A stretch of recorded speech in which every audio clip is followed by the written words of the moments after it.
physics controls the forces of the Earth, the wind, the sky, and the atmosphere. Because it does.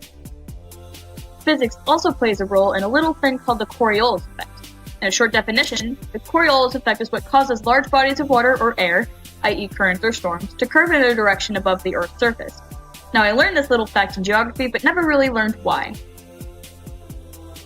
My buddy Gustave Gaspard Coriolis, let's call him Cory for short, used Newton's laws of gravity to determine that things moving south of the equator will move clockwise and things to the north of the equator will move counterclockwise.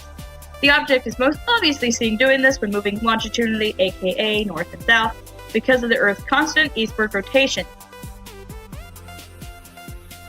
For instance, if I am spinning on a merry-go-round, counterclockwise, and I throw a ball to my friend on the outside of the merry-go-round, to my friend, the ball looks like it took a straight path towards them.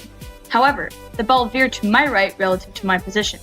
This is because my velocity on the merry-go-round is much faster than the velocity of my friend. This is very much like the Earth, but instead of a merry-go-round and friends, it's the equator and its poles. Because the equator travels so much faster than the poles, objects will veer to the right in the northern hemisphere, but to the left in the southern hemisphere. And here's where the hurricanes come in. The center of a hurricane contains very low-pressure air, and the high-pressured air surrounds it in the clouds that you see rotating.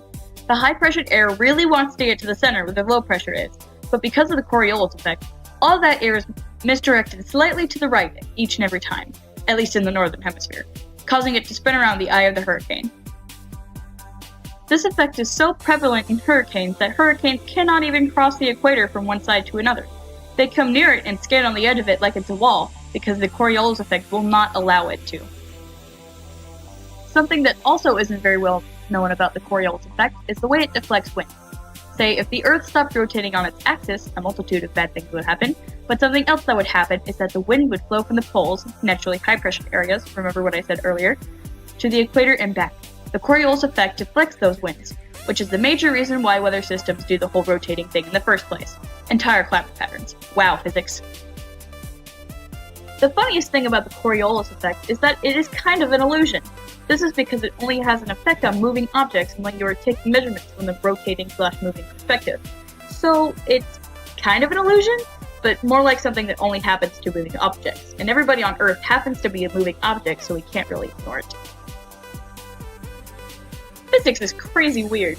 Thanks for physicsing with me. Bye-bye.